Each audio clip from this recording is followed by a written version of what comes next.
Good evening, I'm Matt Woodman. This is CTV News at 6. Tonight, a deadly crash. 2 correctional officers and an inmate killed on a rural Alberta highway. They lost their lives while carrying out their duties. Branching out, the city has found more trees with Dutch elm disease. There's an establishment somewhere within the city, and they're expanding from there. And cheesy videos. A local pizza place attracting new customers with its saucy social media. Temperatures into the 20s again tomorrow, but then a chance of some late day showers and thunderstorms both Saturday and Sunday.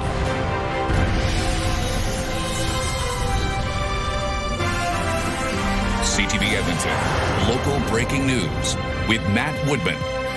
The Correctional Service of Canada is calling a deadly crash an unimaginable loss. 2 correctional officers and an inmate died yesterday during a collision between 2 vehicles on a rural Alberta highway.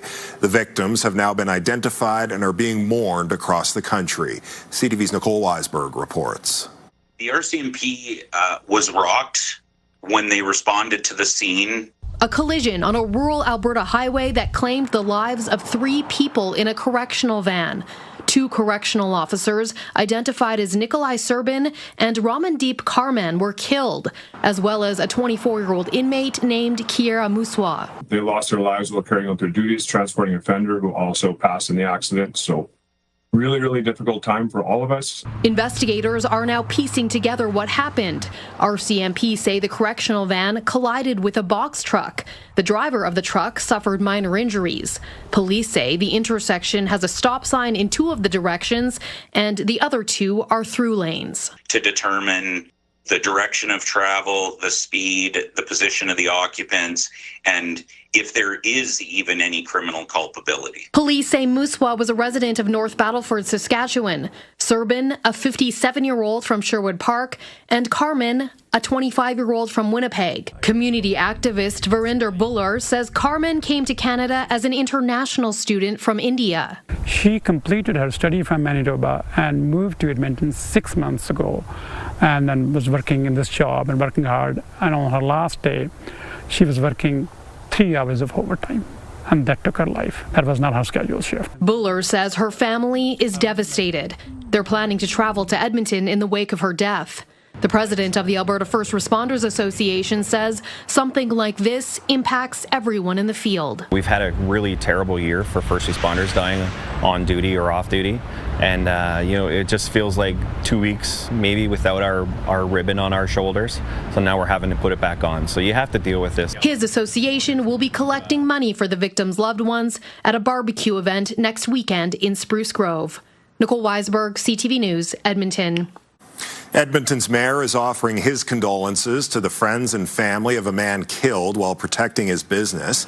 CTV News obtained security camera footage of Wednesday's assault inside a central Edmonton liquor store. Police say Sukhjit Randhawa died in hospital. 22-year-old Nicholas Butler Shawis has been charged with second-degree murder. Court records show he's previously faced multiple theft and assault charges. A nearby business owner says he was friends with Randhawa, and he says some of the staff witnessed the attack. Everyone is under trauma. I'm like, somebody got killed. How you want them to behave?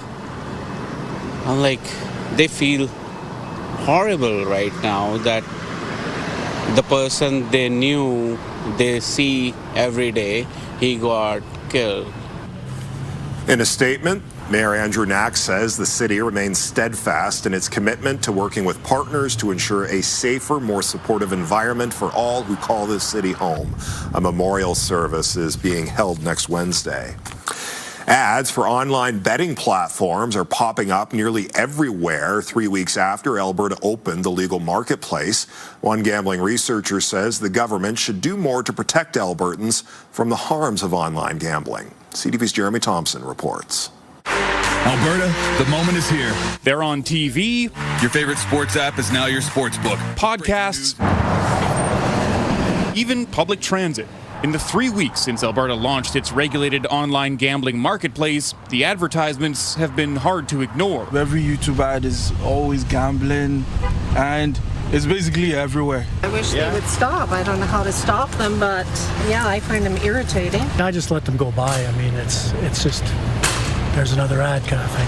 Ads for at least 5 different gambling sites are cycling through this digital billboard behind me here, and if that's not enough, a 6th one is being advertised just across the street. So you go to the bathroom in some restaurants and there's the ads right there as you're having a leak. You know, they're everywhere. This addictions researcher is also an ER doctor at the Royal Alex. He's worried more opportunities to gamble might mean more problems. We see people in emergency that are suicidal. You're getting, 20-year-olds that are coming in with $200,000-$300,000 of debt, and they don't know how they ended up there.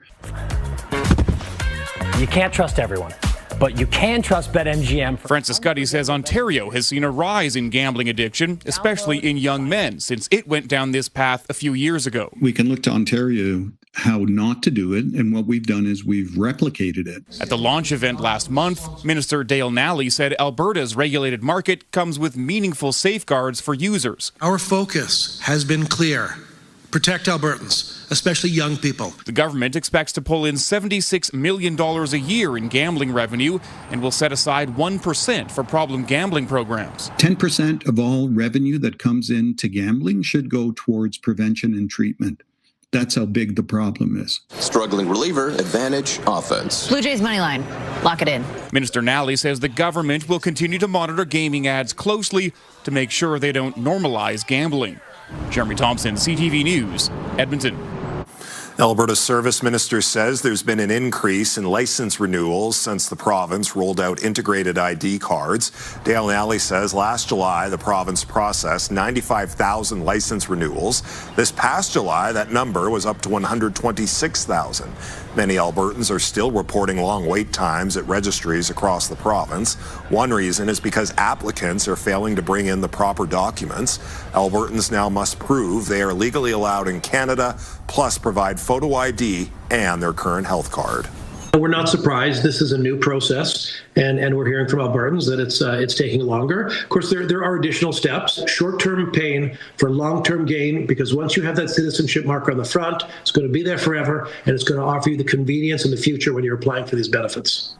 There is a grace period for anyone unable to provide acceptable documentation. To request that grace period, you'll need to visit a registry in person and then pay a fee.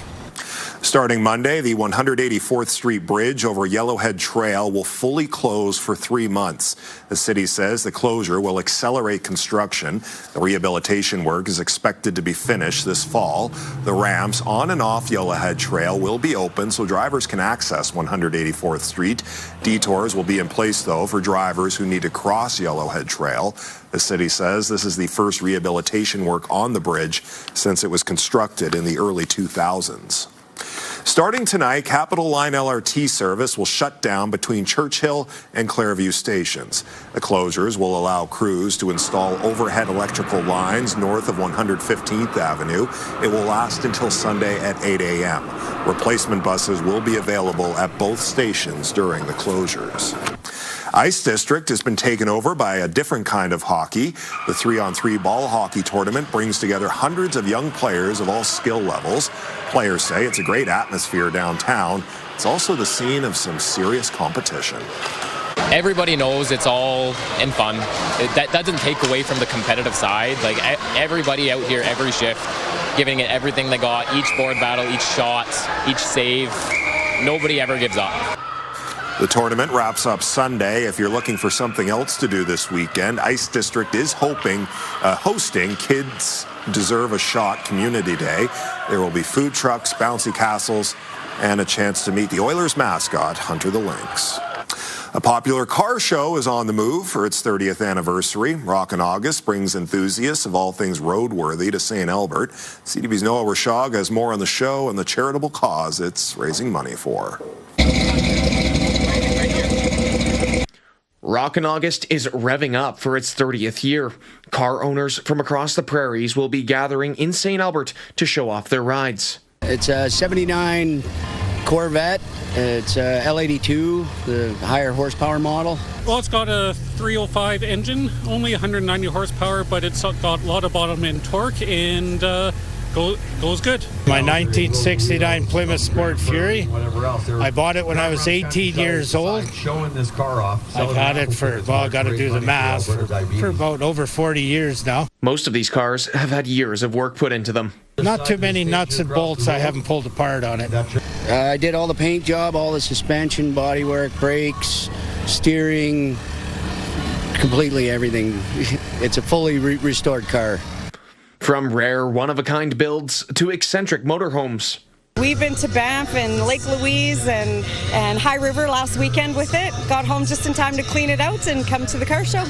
Rockin' August is a fundraiser for the Alberta Diabetes Foundation. Over 30 years, the show has raised $1.9 million. So we're funding really innovative projects here in Alberta, funding diabetes prevention, research, treatment, care, cure, really the gamut of all diabetes research.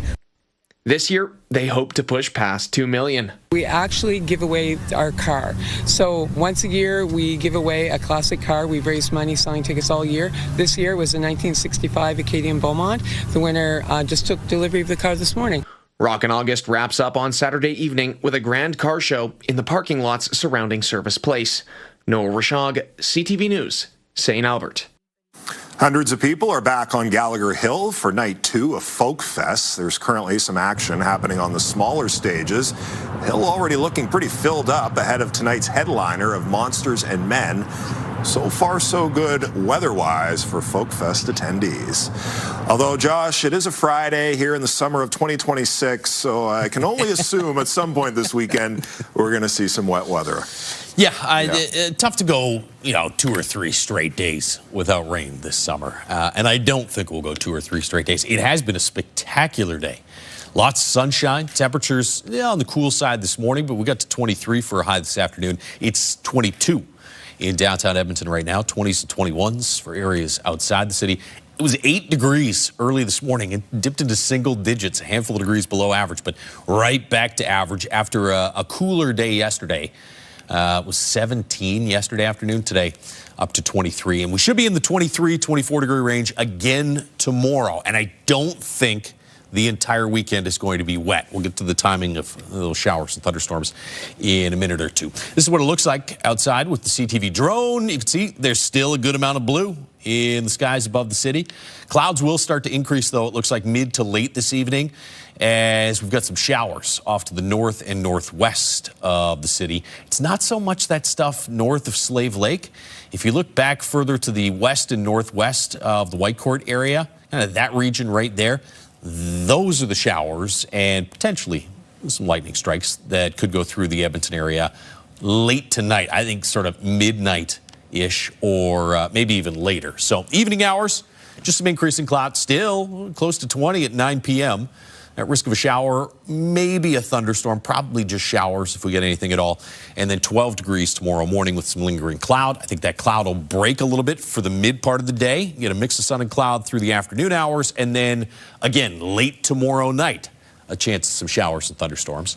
Closer look at that and your Sunday forecast in just a few minutes. All right, Josh, thank you. Coming up next on CTV News, tree trouble.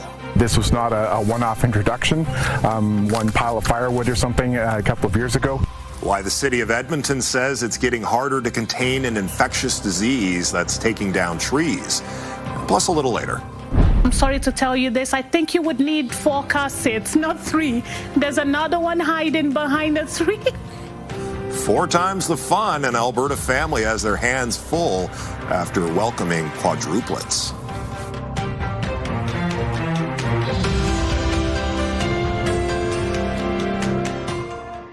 Programming brought to you by James H. Brown Injury Lawyers, the heavy hitters of injury law.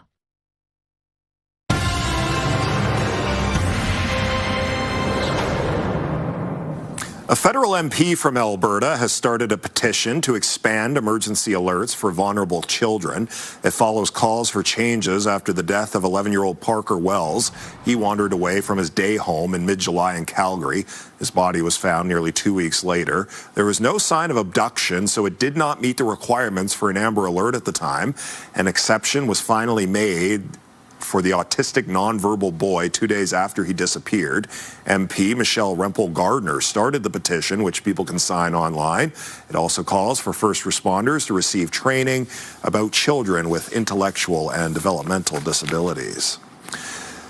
The province is hosting a series of town halls regarding AI data centers. The government has also launched an online information site. This campaign comes days after hundreds of people protested Meta's planned data center for Sturgeon County.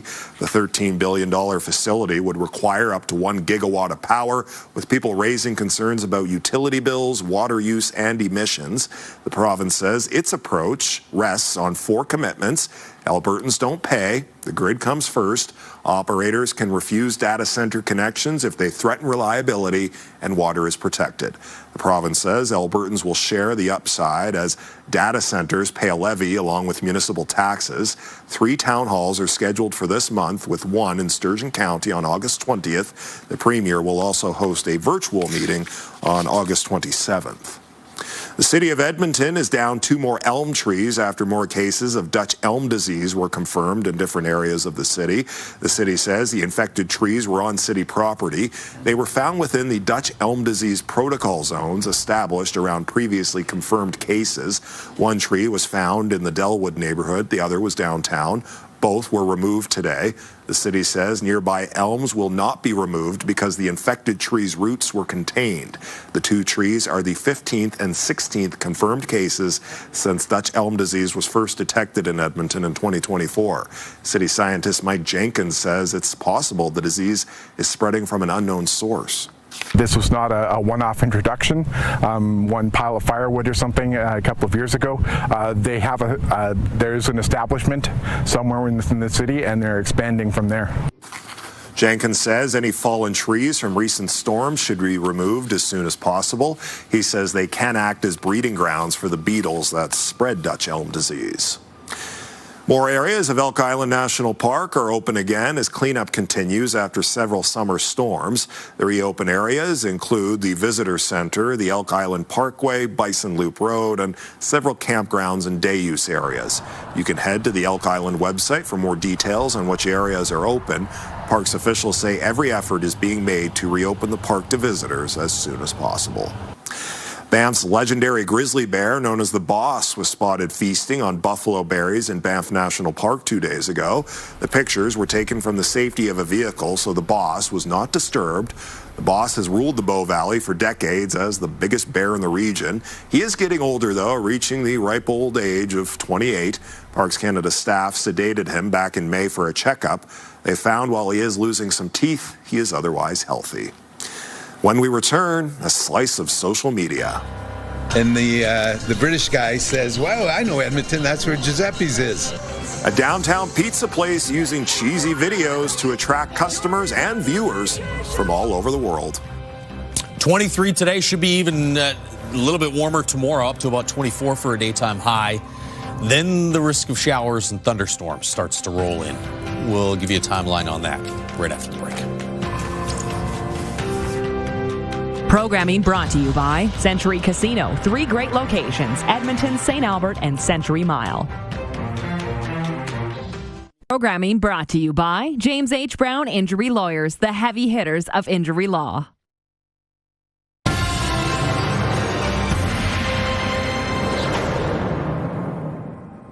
A pizzeria just west of downtown Edmonton is gaining millions of social media views through its bait-and-switch videos. Well, it's not a traditional marketing strategy. The results are undeniable. CTV's Curtis Goodrum has more. Papa Giuseppe Kitchen in downtown Edmonton has been open for 2 years. Yeah.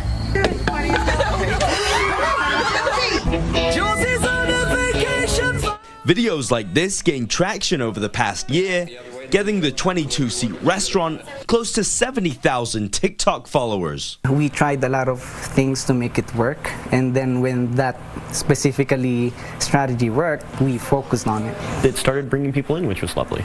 The restaurant manager estimates the account brings in around 3 out of every 5 customers, with some traveling hours to try the food. The one reason right now I could say why we're still like treading water, we're keeping afloat, is because we can get these people coming in from out of town, because a lot of people in Edmonton just don't want to be downtown right now. He says turning to social media and creating a unique posting style is something other restaurants should consider to get people in the door. That's literally where our profit margin comes from right now. Welcome to Papa Giuseppe's Kitchen. You just got Giuseppe. That's what people online and at the business are calling it when you get tricked by one of their videos. It's an odd marketing strategy, but it seems to be paying off. I live in Edmonton all my life. Never heard of Giuseppe's. This lunchtime visitor heard about the pizza spot from his daughter, who learned about it from a little further away. And met some good friends from Manchester, England. And they asked them where they're from. She said Edmonton. And the British guy says, well, I know Edmonton. That's where Giuseppe's is. The restaurant manager says it's not a one-off, and they're building a customer base out of people who got Giuseppe. The reach that social media can have is absolutely insane. The power that it has is insane. That power and product gaining them a global audience. Curtis Gudrum, CTV News, Edmonton. Well, Josh, it must be working. I mean, if people in Great Britain are hearing about Giuseppe's, because I couldn't name one pizza place in Great Britain. Maybe they have a Pizza Hut there. I don't know. Deliver? It'd be a long, long way. Take a look outside right now with the River Valley sky cam. It was a little hazy early this morning. Air quality has improved through the day. Looks like it's maybe still a little on the hazy side out there. 22 degrees after a high of 23 earlier today. Look at Jasper, got up to 30. It was 10 degrees cooler, though, further to the east, 20s, Lloydminster, Cold Lake, and Fort McMurray. We have a new severe thunderstorm warning that has just popped up here for areas west of Grand Prairie and then back on the BC side. Very soon, you're going to see these warning zones change in relation to tornado warnings and severe thunderstorm warnings. We'll have more on our website this weekend on this, ctvedmonton.ca, and we'll do a little bit more on it next week as well. This is what the new warnings are going to look like. So those of you that are familiar with what they do in the States with the National Weather Service, instead of these big sort of forecast zones, and a lot of that zone doesn't get the warning, we're now, Environment and Climate Change Canada is moving to polygons. So they'll outline this storm and the area it's directly going to be hit. These areas back here probably don't need to be under a warning. And so with the new changes that are coming soon, they no longer will be. There's where that storm is right now, just still on the BC side of things. Looks like the Beaver Lodge area might get hit with that. Still a long, long ways away from Grand Prairie. For us here in Edmonton, as we said, it's this line of showers and thunderstorms, potentially thunderstorms. I think probably more showers than anything else. That's what may go through as it slides off to the east-southeast overnight tonight. No early than 11 p.m., more like about midnight-ish. Between Edmonton and Red Deer, chance of some showers, and as we said, maybe the odd lightning strike with that. Should get a bit of clearing tomorrow. I think we'll start the day under mostly cloudy skies. There might be a scattered shower. It's going to be really hit and miss, though, in the morning hours. Most of the daytime hours look dry. Then late in the afternoon, we start to see some thunderstorms build up to the west. Best chance is going to be from Red Deer south. Even to supper time, I think we're still okay here in the Edmonton region. It's through the evening and especially the overnight period, Saturday night, they have the best chance for seeing some storms go through. And then Sunday, again, most of the daytime hours look pretty good. There'll be scattered showers kind of around central and northern Alberta.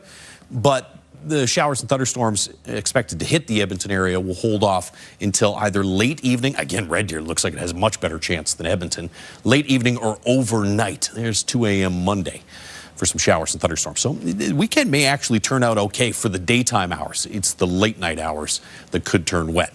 18 degrees in Fort McMurray, 27 still in Jasper. It's 25 in Red Deer and 22 in Edmonton. We'll stay close to 20 right through to mid-evening. Some increase in clouds as the night goes on. That slight risk of a spotty shower overnight. And then 12 degrees tomorrow morning. Up to about 24 with some increase in cloud tomorrow afternoon. And then that risk of evening storms.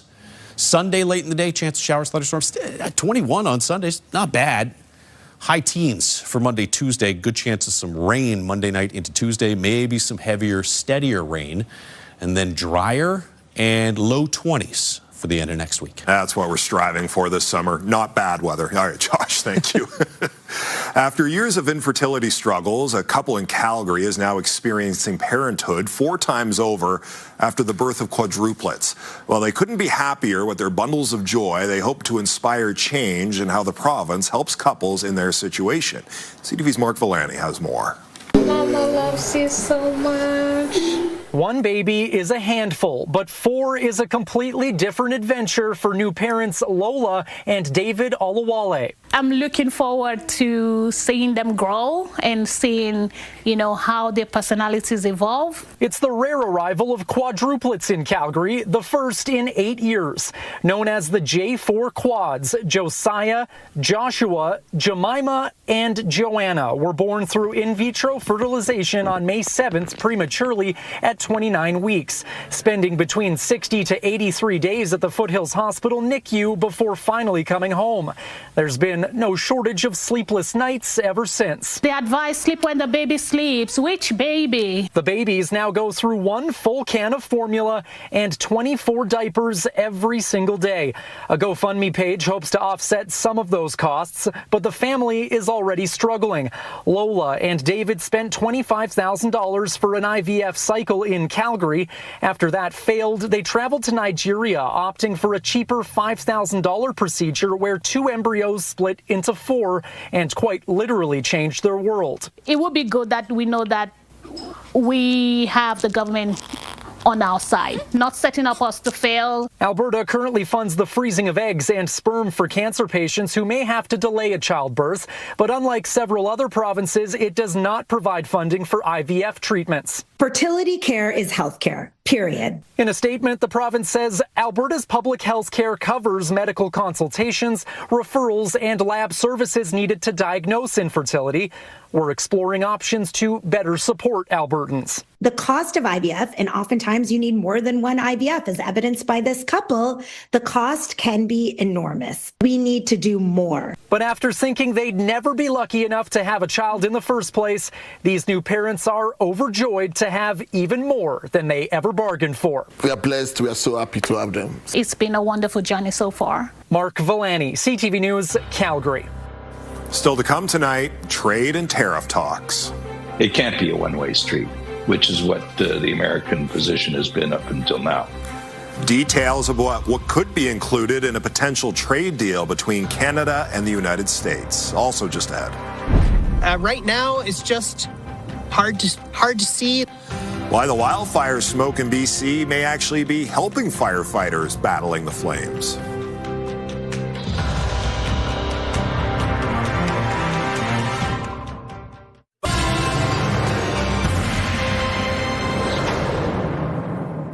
CTV News has confirmed some details that could be included in a potential trade deal with the United States. The goal of the negotiations in Washington is to stave off new tariffs that could take effect in 11 days. CTV's Judy Trin has the latest. After 90 minutes of intense trade talks in Washington between top Canadian and American officials, some details are emerging about what cards Canada is willing to play.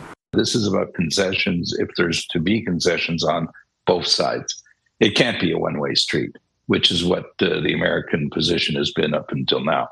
Industry sources tell CTV News that Canada is willing to drop counter tariffs on autos and convince the provinces to put American alcohol back on shelves if the U.S. agrees to reduce steep tariffs on key sectors such as forestry, autos, steel, and aluminum.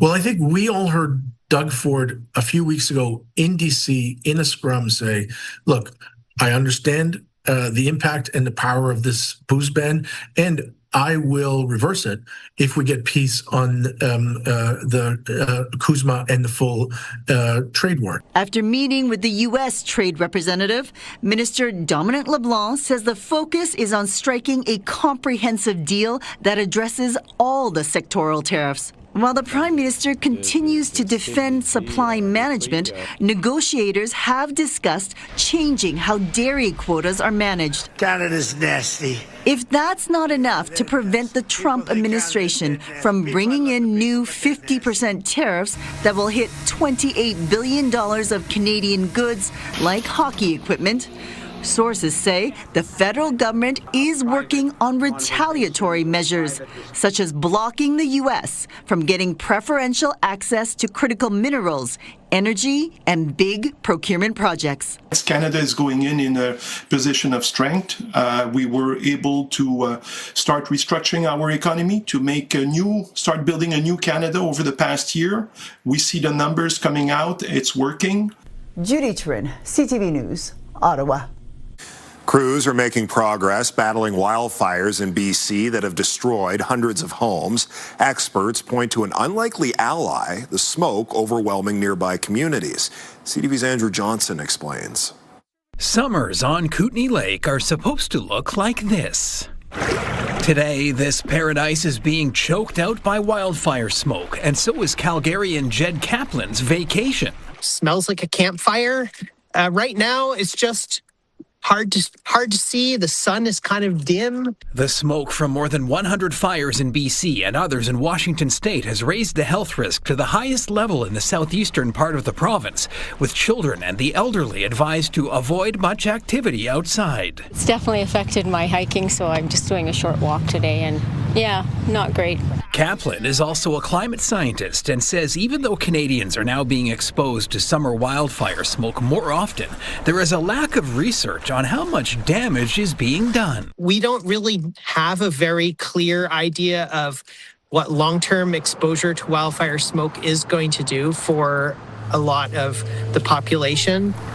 In the short term, the smoke presents one upside. It's helping to calm down fire behavior in the Bradley Creek complex of fires that have destroyed more than 200 homes near Vernon, where thousands of people remain evacuated. The smoke coverage is, really reducing the ability for these fires to pick up any steam and really start going. The Wildfire Service says lightning is also less of a concern than expected going into the weekend, and conversations are underway on when some of the people stuck in limbo could return to their homes. We are assessing areas where, from a wildfire perspective, it may be safe to allow residents back into the area and downgrade orders to alerts and potentially rescind alerts altogether. That conversation also includes making sure communities are safe. That can involve clearing debris, restoring power, and access to clean water before giving the all clear. The Wildfire Service knows it's a big ask, but people will need to continue to be patient. Andrew Johnson, CTV News, Vancouver. Turkey, Pakistan, and Saudi Arabia have formalized a defense agreement that would treat an attack on one as an attack on all three. Leaders signed the deal today in the Saudi holy city of Mecca. It's intended to solidify cooperation between the regional powers at a time of growing security concerns. The agreement brings together oil-rich Saudi Arabia and nuclear power Pakistan, as well as Turkey's military strength. It includes NATO's second-largest army. The European Union is delaying the launch date for a new travel authorization system. The system was supposed to launch this year. It has now been postponed indefinitely. The system would have required Canadians heading to Europe to complete an online application form. Legal penalties against Meta are mounting, reaching nearly $1 billion as a judge ruled Facebook and Instagram fueled a mental health crisis in New Mexico. ABC's Armando Garcia has the details. New Mexico's Attorney General is touting a landmark ruling after a judge ordered Facebook and Instagram parent company Meta to pay the state $567 million for mental health treatment and prevention programs for young people. Really changing the narrative in this country and frankly all over the world about whether or not companies of this size and scale can actually be held accountable. According to the ruling filed in court Thursday, the judge found Meta intentionally used features such as endless scrolling, autoplay, and content recommendations to keep teenagers on its platforms longer. The judge said those features contributed to high rates of depression, anxiety, and self-harm among young people. Meta's penalties now reaching nearly $1 billion after a jury in March determined the company should pay a $365 million fine. During the trial, state prosecutors accused the company of knowing some of the features on its apps could lead to addiction and child exploitation and ignored the dangers. They knew about these harms, that they were not forthcoming about the danger, and so now they must pay the price for the choice that they made to put profits over children's safety. Meta now vowing to appeal the decision, saying, quote, "We work hard to keep people safe on our platforms and have been transparent about the challenges of identifying and removing bad actors and harmful content. We remain confident in our record of protecting teens online." Under this order, that more than $500 million will go into an abatement fund and includes money for screenings, referrals, treatment, and other services. Armando Garcia, ABC News, New York. Coming up next, worked like a dog, how a chocolate lab is helping out at a central Alberta library. Plus, what to do if you're suddenly struggling to keep up with your car payments. Beautiful night to be out in Gallagher Park for the second night of Folk Fest. The weather looking lovely so far this evening, although we are in store for some wet weather later this weekend. Josh will have one final look at the forecast a little later in our newscast.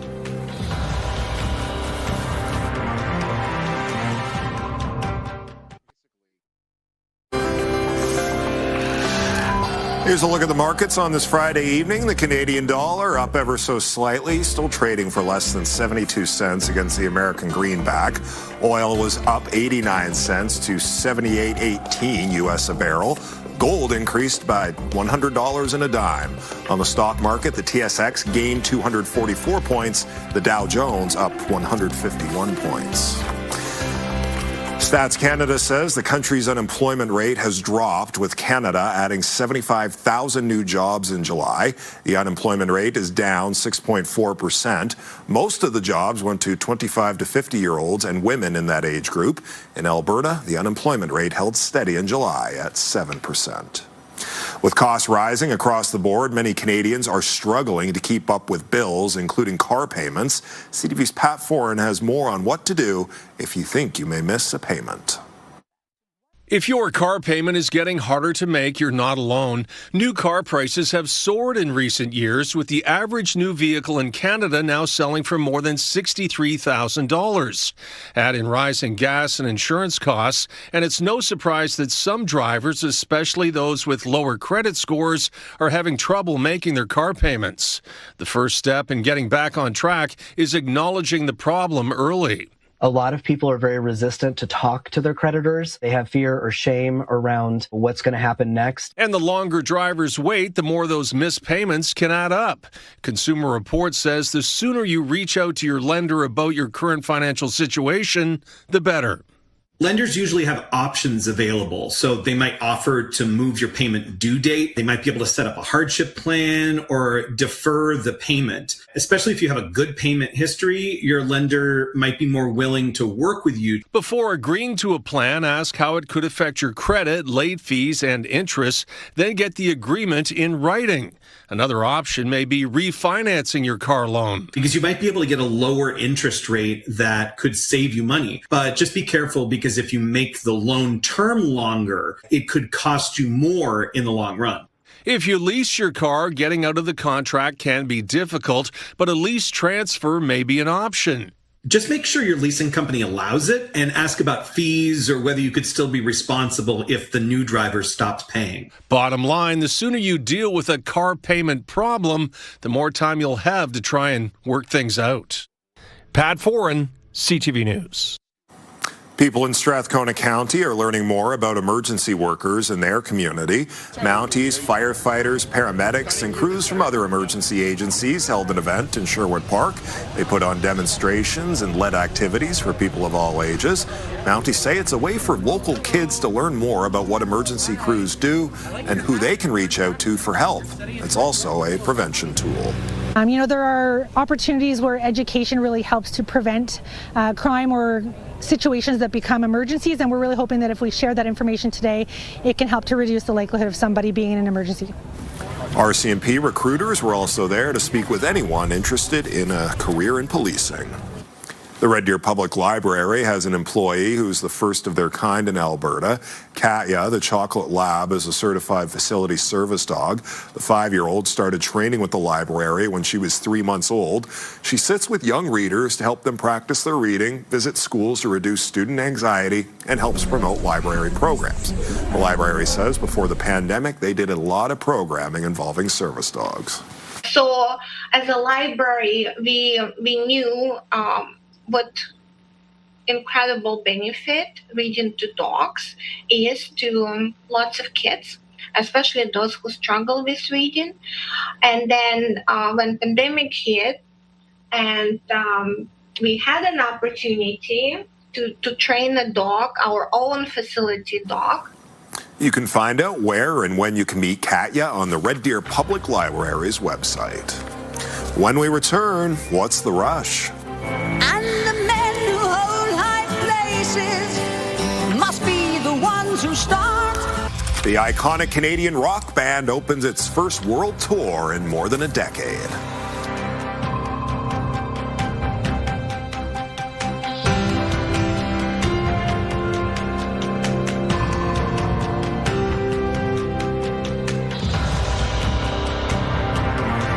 We've got another great night of entertainment coming up right here on CTV.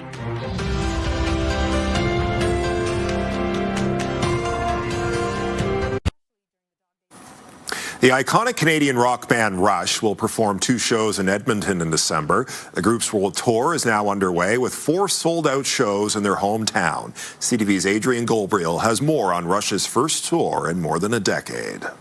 And the men who hold high places must be the ones who start. For decades, Rush has held a spot close to the heart of Canadian rock and roll dreamers. A Monday warrior, mean stride. Today's Tom Sawyer, mean pride. Their soundtrack, a constant in the lives of music lovers across the country and the world. And now Rush are coming home to Toronto. We grew up right around here. We hung out right around here. We skipped school right around here. Their return to the stage, titled the 50-something Tour, marks the first time they've toured under the Rush banner since 2015. Following the death of legendary drummer Neil Peart, who died following a private battle with brain cancer in 2020. German drummer Annika Nielis is now tasked with keeping Peart's precise, relentless rhythm alive. Tonight marks Rush's return to the stage in Canada with 4 sold-out shows at Toronto's Scotiabank Arena. We're here at a downtown bar that's hosting Rush Con. There's photo booths, there's cardboard cutouts, people are getting dressed up, and check out these Rush handcrafted sculptures. I saw them the first time back in '75. I'm more excited now than I was then, and I was pretty darn excited back then. Catholics have the Vatican. Muslims have Mecca. Rush fans have Toronto. So being able to be here to see Rush, my favorite band, in their hometown, it's beyond words. The triumphant return will see the band make their way to Montreal in September, followed by stops in Edmonton and Vancouver this December. From a key to the city to Toronto's Walk of Fame, to cementing their star on Hollywood Boulevard, to music's highest hall in Cleveland.